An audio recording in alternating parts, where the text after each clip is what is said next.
Hello, birdie. There's a little guy from Australia. And if you look up in the tree, there's another one. Tell me about him. What? Tell me about him. Got a pink neck? A pink neck. Yeah? And a white head and a gray body. Let's have a look at him. Where is he? Oh, there he is. In the middle of the tree.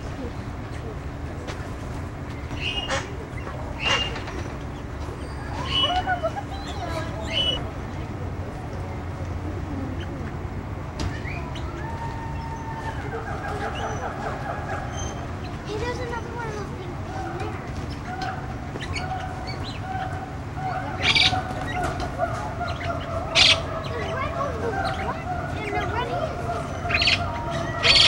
Yeah. There's one with red head and black body. Well, let's go look.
Oh, maybe they're cleaning out a machine. No, your computer.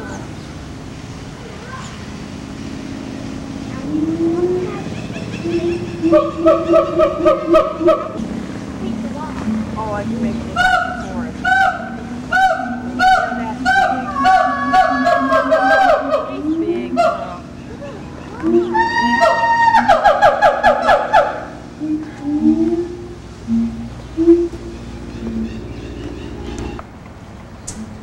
Big. Big one.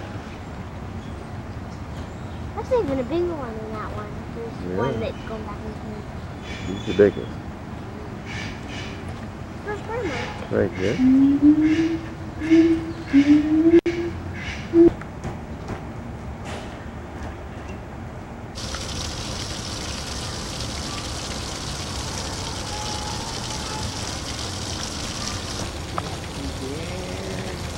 That's the Sumatran tiger.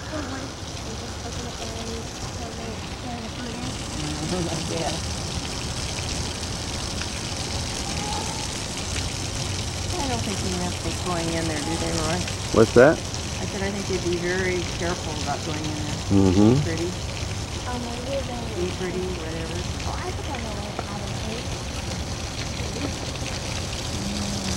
I'll probably lock them in somewhere, then pull the chute out, and then open the cage back up. Look, he got a corner. Well, he doesn't stay there very long. He sort of walks around.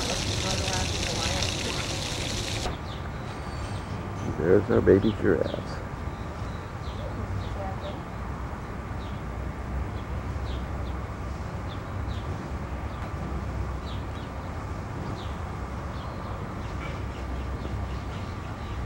Hey, look at the giraffe over here, Karen.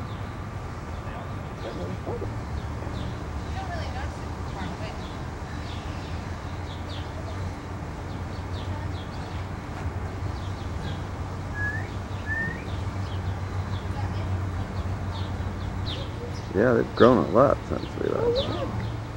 That's the baby.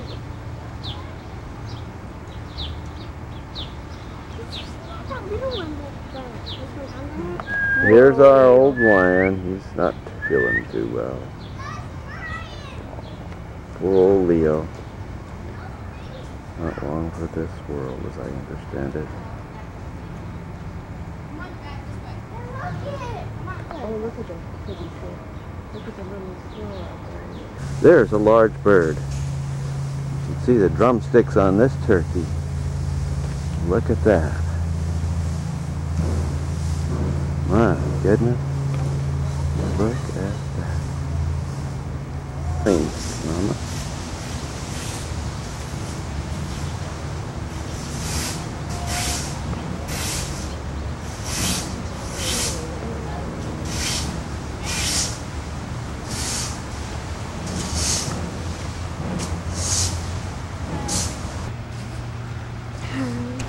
Look at that.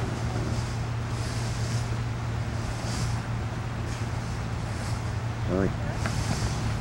You got a video clip? Mm-hmm.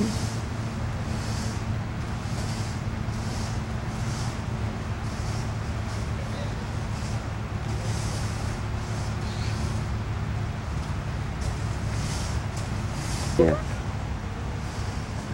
He's full of vinegar.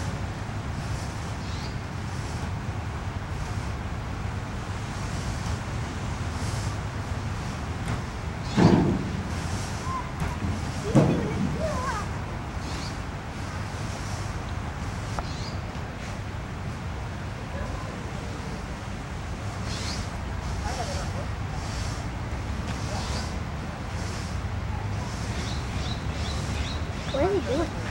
Butting heads. What? Butting heads.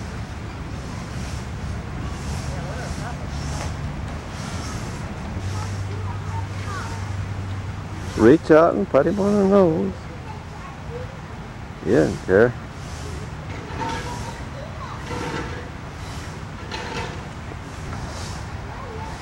What is that? I think it's a goat.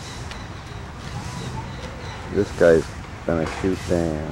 That's a sheep. Yep, look, they're gonna butt heads again. Just stand back, huh?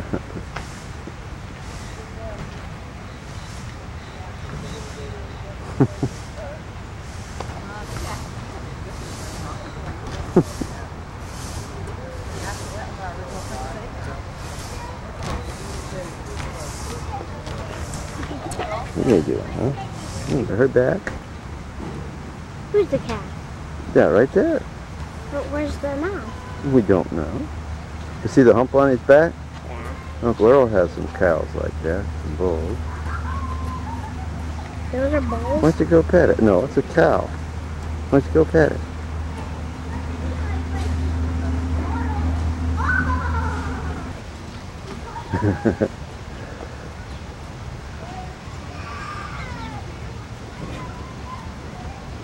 Must be headbutting time of the year, huh?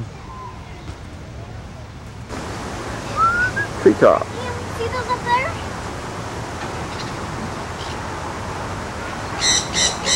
There we are.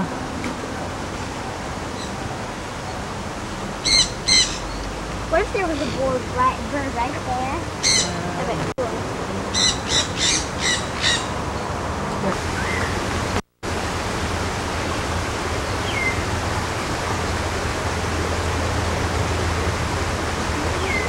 Mm-hmm. Bath time.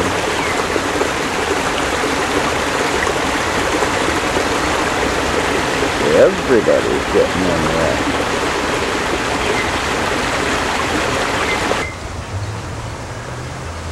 There's a cat hiding down here.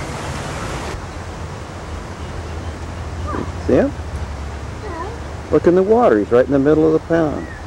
Oh my! Oh my. A large turtle. Yeah, he's got a giant turtle.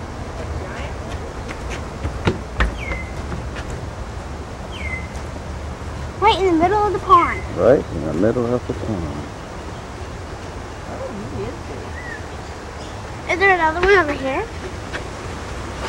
Well, don't see one.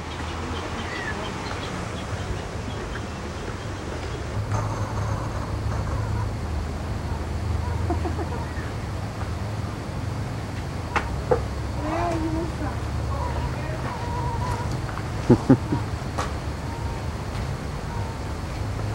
That's strange, isn't it?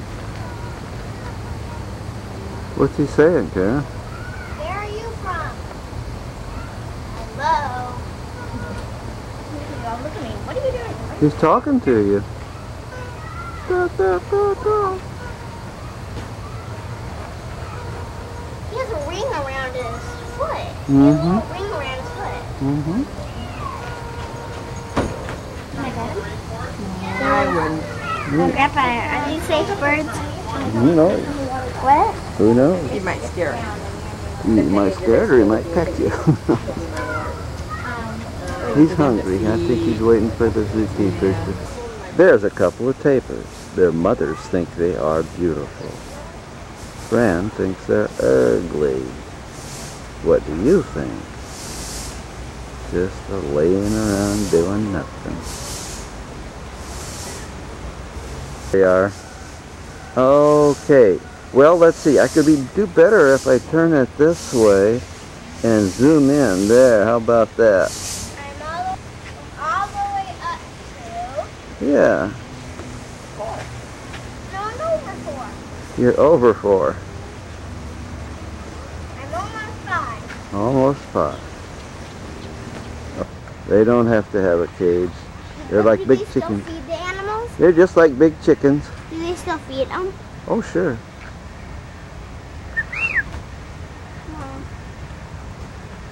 Yes. Karen, look, a toucan. A toucan? Yeah. Just like in my class, we have birds. Whoa, look at the beak on that guy. Wait, where's the toucan? Right up there, see? Oh my god. Different colors. You can see the spotted leopard over here, Grandpa. Oh, well, we'll go over there and see the spotted leopard. We just wanted to see his black brother here. Look at that, pacing around, pacing around, pacing around. There he comes. And there's the spotted brother taking it easy, waiting for his turn to pace up and down. Yeah. There he is. Got them both.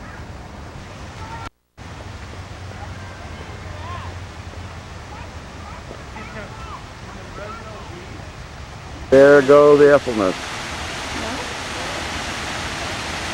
Are those definitely trained elephants? No. Not really. Oh my. Here he comes. How come there's a hole? There they are. Oh, I think we're giving them a walk. Oh, Taking the elephants for a walk.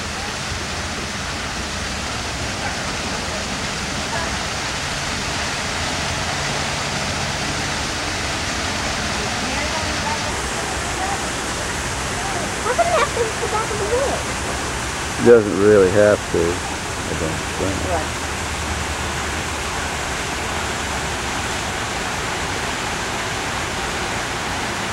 Really does it. No. Do the elephants like doing that? I don't think so. What? What is tail talk? Hold the tail, hold the tail.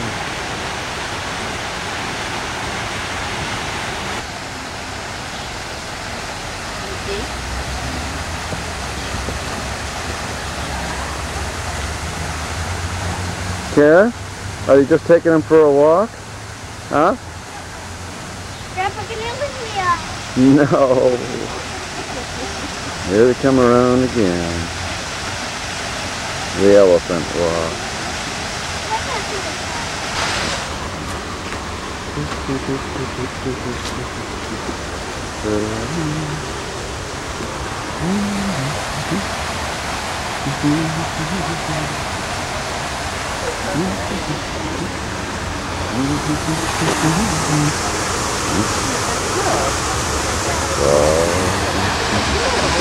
There's another one down there. That's a ring. Where? Down there? Rock. Well, there And sure there's is. another one up top of that wood Look at those thing. little guys.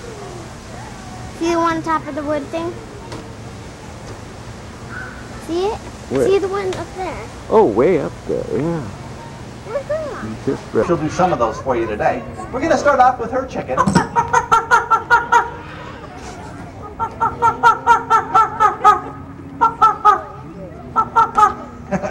A multiple part chicken today. And she also imitates a horse. much better. There you go. Parrots learn to mimic those sounds that they hear most often and the sounds that they say anything that it doesn't want to. That's because they talk mainly to entertain and amuse themselves. And believe it or not to entertain us. Now, she does have several more that she likes to do, though. For instance, Gabby, what do you say when you're on the lookout for that cat? That's what I thought she'd say. And she also sings a little bit of a song. Out loud, please. There we are. I'll run Gabby through those real quickly for you once more. Let's start again with the chicken.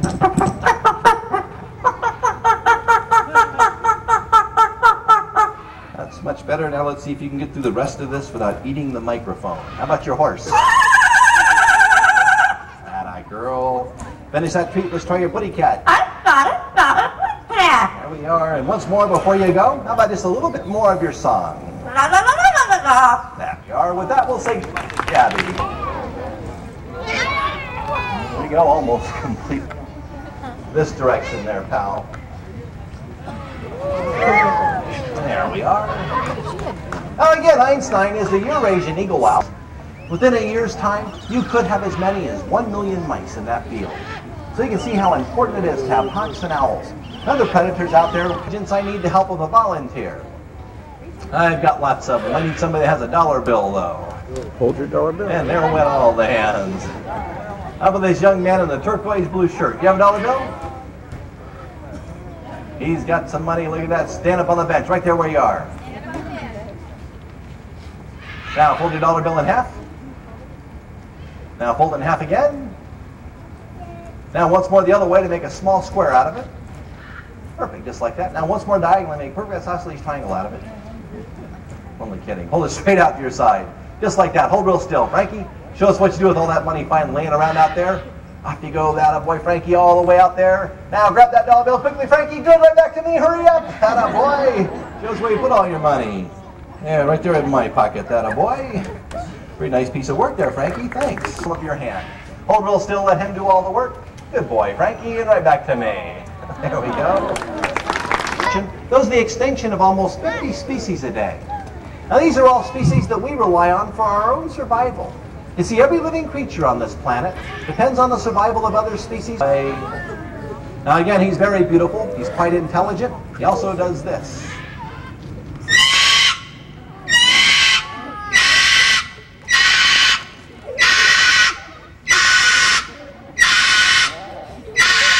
There's some more. Now, if you could imagine that at sunrise every morning. When you're sitting down for a nice quiet evening meal, trying to do your homework or talk on the telephone, especially when you're trying to watch television. Whenever you don't want them to scream is usually when they start. And once they do start, it's difficult, if not impossible, to get them to pull it. Most vultures in the world, it's the short feathers on his head. There's a very good reason for those short feathers. You see, vultures eat carrion. Now, carrion is just a polite word for dead animals.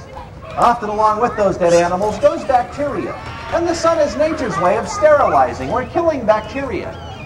Vultures have long feathers on their head and neck. The sun wouldn't be able to penetrate them to get right down to their skin to sterilize it or kill off bacteria that may have collected there.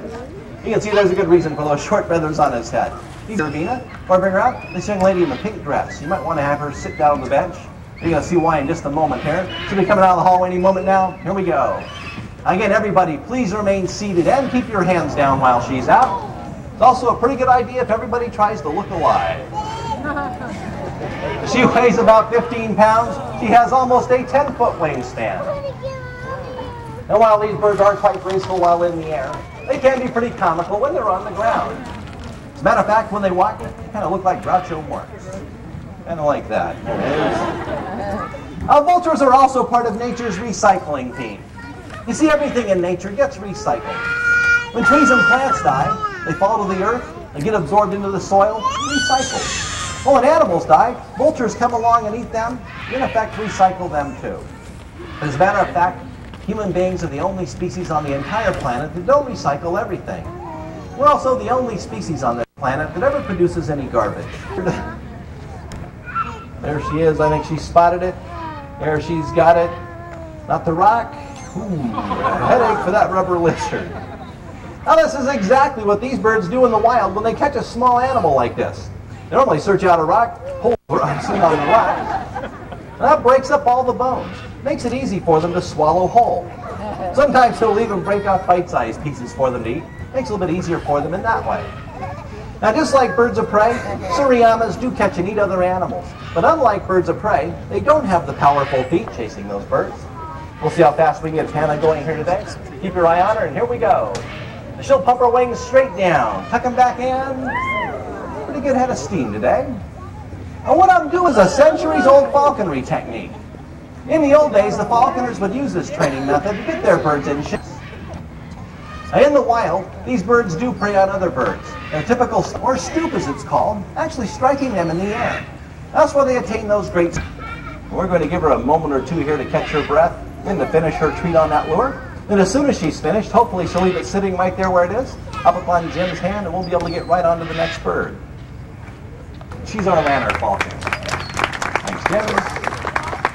Thank you. Well, now we're going to go to one of the newer birds to our show. He's also one of the larger ones. It's a little guy that we call Dinky, and he's our golden eagle.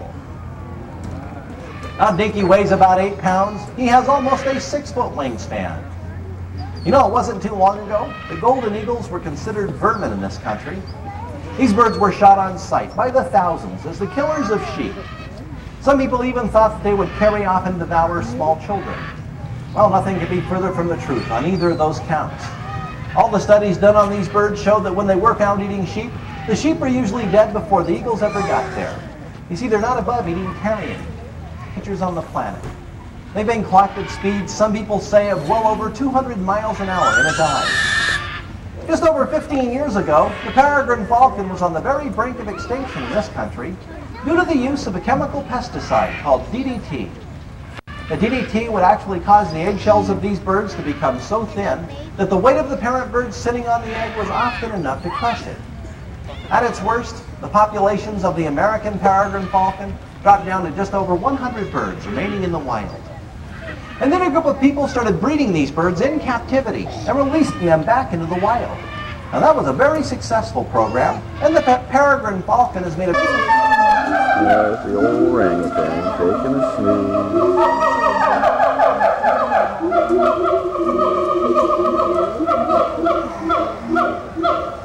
Not much activity here.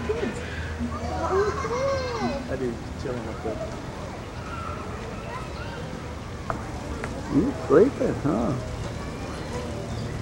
Take a peek now and then. Yeah, take a peek now and then. Not much to look. There he is. Oh, wait a minute. Maybe it's the same one. And they just opened it up. There he is, there he is. Whoa, man. Oh, there's another one. Man, there's 2. There's another one. There's mice. There he is. And so far, Whoops, so... he's gone. Oh, There he he's is, right down under underneath the that bush. bush. He's right underneath that. Okay, where is he? I think I see some moving things. There he is. There he is. There's one right there. Mom! I think we keep on scaring them. Swans. And then if you look right over We there, come to the zoo and you go look at we mine. have an alligator. And then up here, 100 mice over there. you I have don't. They're lovely. And they didn't stay there. the coatamundi. Karen, you're going to eat this or not? Look at the birds. Wow, he's got a rack on him. Now you can hang close to dry up. Look at those horns. Is he shedding stuff? Mm-hmm. Man, look at the size of those horns.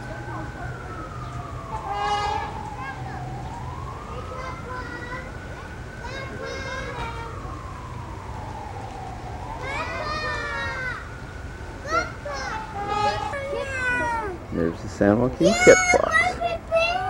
Now you know what one looks like. It's a kid fox. It's a kid fox. Oh, yeah, kid fox? I never knew.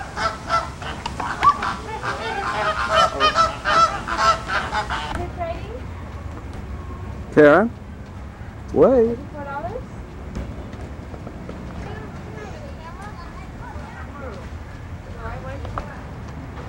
Karen, hi.